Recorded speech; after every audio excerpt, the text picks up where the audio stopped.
बैठकर कुछ आसनों का अभ्यास करेंगे, जिसके विषय में जानेंगे और उनका लाभ जानेंगे और हमारे शरीर पर उनका क्या प्रभाव पड़ता है, हमारे बाह्य अंगों पर और आंतरिक अंगों पर क्या प्रभाव पड़ता है, इस विषय में कुछ बताएंगे।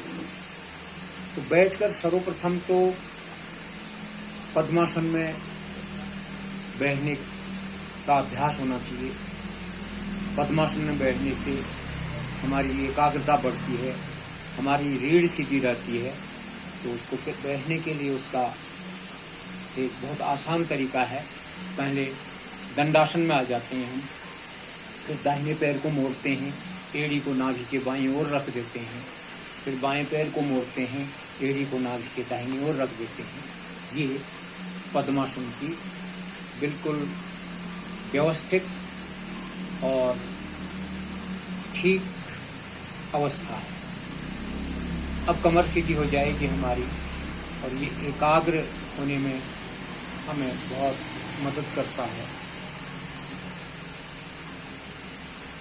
और उसके बाद ये एक आसन है बैठने पर पद्मासन।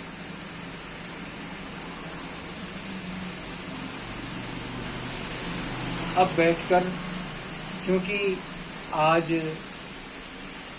लोगों में अधिकतर लोग डायबिटीज से ग्रस्त हैं, शुगर से, इसको नॉर्मली शुगर कहा जाता है।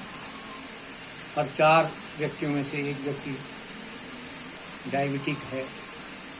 तो उसको दूर करने के लिए मंडूक आसन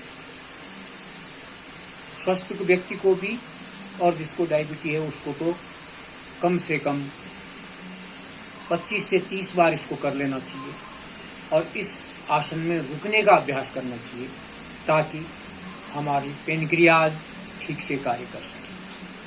तो आज करेंगे। सर्वप्रथम वज्रासन में आएंगे। ये वज्रासन है। वज्रासन की बात बाद में बताता हूँ मैं। ये वज्रासन में आए और इसमें मुष्टिका बनाई हमने, अंगूठा अंदर की ओर किया, नाभि के अगल बगल ऐसे रख दिया, हाथ को श्वास भरा, श्वास को पूरा खाली किया, पेट को अंदर की ओर दबाया और आगे की ओर हुए। आगे की ओर जाने पर हमने गर्दन को, सिर को सीधा रखना है, झुकाना नहीं है सिर को, ताकि दबाव पूरा पड़े हमारा पेनक्रियाज पर, लीवर पर, और यहाँ रुके हम।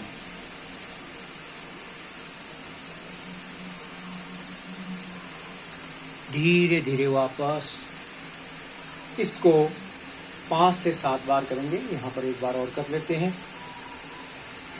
श्वास खाली किया, पेट अंदर किया और फिर नीचे की ओर गए।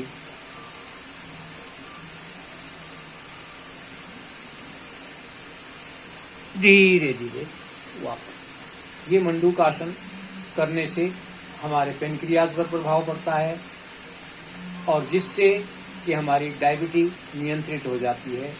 जिनको नहीं है उनको होगी नहीं कभी, जिनको है वो कंट्रोल हो जाएगी। तो इसका अभ्यास हमने 25-30 बार, जिनको है डायबिटीज 25-30 बार करना है। तो सामान्य व्यक्ति को भी, स्वस्थ व्यक्ति को भी इसको 5 से 7 बार तो करना है। ये था डायबिटीज के लिए बैठकर आसन। जो मैं वज्रासन में बैठा हूँ, पैरों को मोड़कर पीछे एड़ियाँ फैली हुई और ऊपर हमने नितंब रख दिए। इस अवस्था में बैठने से हमारी जठराग्नि प्रदीप्त होती है, हमारे पाचन तंत्र ठीक से कार्य करते हैं। इसलिए ये कहा जाता है कि एक एकमात्र आसन है जिसे हम भोजन के उपरांत इस आसन में बैठ सकते हैं। तो ये आसन में हम ऐसे बैठ जाते हैं। ये हो गया वज्रासन। बैठकर तीसरा आसन वज्रासन मैंने बताया। अब यदि हम आगे झुके हैं तो पीछे भी झुकना चाहिए। पीछे झुकने से हमारा कमर दर्द, गर्दन दर्द, जो भी सर्वाइकल का है वो समस्या दूर होगी। तो घुटनों के बल इसमें हम खड़े हो जाते हैं। घुटनों के बल खड़े होने के उपरांत हम सबसे पहले अर्धचंद्रासन हम ऐसे ऐसे कर सकते हैं, और फिर कमर और गर्दन को पीछे की ओर लटका देते हैं। पीछे की ओर जाएंगे, मोड़ लेंगे,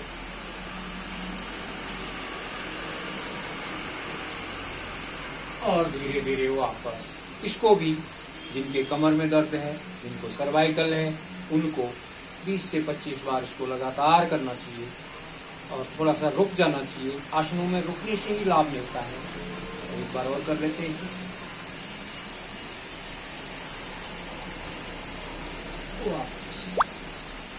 और अर्ध उष्ट्रासन भी हम करना चाहिए हमें, जिससे कि कमर हमारी ठीक रहे।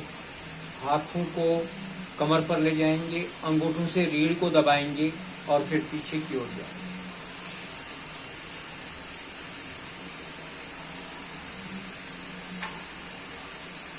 और धीरे धीरे वापस सामान्य श्वासों में रुके रहें। अगर श्वास भरकर जाते हैं तो श्वास को होल्ड करते हैं, तो जितनी देर होल्ड कर सकते हैं उतनी देर पीछे जाकर होल्ड कर लें। इससे आपकी कमर ठीक रहेगी और साथ साथ सर्वाइकल में भी इसका अच्छा प्रभाव पड़ेगा, वो भी ठीक है। अब पूर्ण उष्ट्रासन करने के लिए हाथों को पीछे की ओर ले जाएं, एड़ी को पकड़ लें, दूसरे हाथ को भी पीछे ले जाएं और एड़ी को पकड़ लें।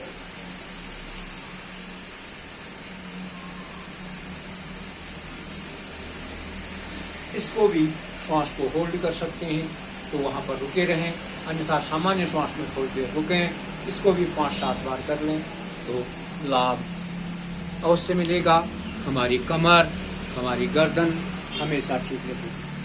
तो ये कुछ आसन थे जो मैंने बैठकर बताए।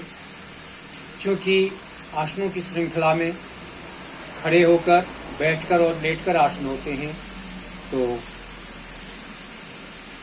स्टैंडिंग पोज में खड़े होकर हमने पिछले वीडियो में मैंने कुछ आसन बताए थे। आज बैठकर कुछ जरूरी आसन बताए, जिससे कि हमारे आंतरिक अंगों पर भी प्रभाव पड़ रहा है और बाह्य अंगों पर भी प्रभाव पड़ रहा है।